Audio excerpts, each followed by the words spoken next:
Hi friends, welcome to my channel Healthy Recipes. இன்னைக்கு நம்ம பார்க்க போறது சில்லி பரோட்டா. பரோட்டால எந்த ஒரு சத்துக்களுமே இல்ல. சோ இது வந்து ரொம்பலாம் டயட்ல சேர்த்துக்க வேணாம். அதுவும் முக்கியமா டயபெட்டிக்ஸ் உள்ளவங்க இது சேர்த்துக்கவே கூடாது. மத்த சின்ன குழந்தைங்க இல்லனா பெரியவங்க மந்த்லி ஒன்ஸ் வேணா ஆசைக்கு சேர்த்துக்கலாம்.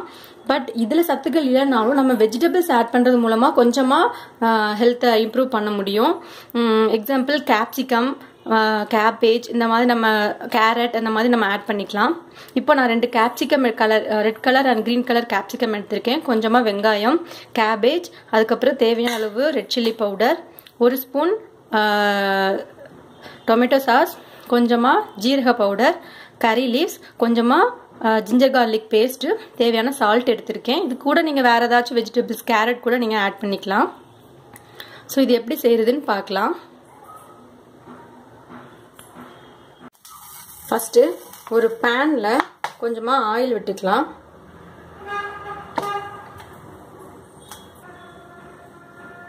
ஃபர்ஸ்ட் வெங்காயம் ஆட் பண்ணிக்கலாம். வெங்காயமும் கறி லீவ்ஸும் போட்டு நல்லா வதக்கி எடுத்துக்கலாம். வெங்காயம் ஒரு பாதி அளவுக்கு வதங்கிடுச்சு.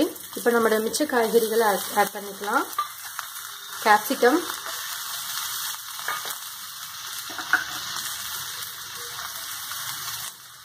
கேபேஜ், இதெல்லாம் நல்லா வதக்கிக்கலாம். தேவையான அளவு சால்ட் போட்டுக்கலாம். இப்போ இதெல்லாம் நல்லா வதங்கிடுச்சு. இப்போ நம்மளுடைய சில்லி பவுடர் ஆட் பண்ணிக்கலாம். Chilli powder, jeera powder, ginger garlic paste and tomato sauce. நீங்க விருப்பப்பட்டா ரெட் சில்லி சாஸ் கூட ஆட் பண்ணிக்கலாம். நான் அதுக்காக தான் சில்லி பவுடர் போட்டிருக்கேன்.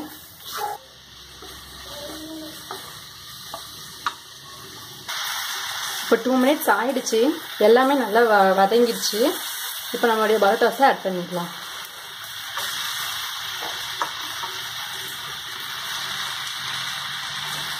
இப்போ இது எல்லாத்தையும் போட்டு கிளறி ஒரு 3 மினிட்ஸ் ஆயிடுச்சு. பரோட்டா ரெடி ஆயிடுச்சு. இப்போ இதை நம்ம வேற ஒரு பவுலுக்கு ட்ரான்ஸ்ஃபர் பண்ணிக்கலாம். பரோட்டாலாம் எப்பவாவது உணவுல சேர்த்துக்கோங்க. தேங்க்யூ. கீப் வாட்சிங்.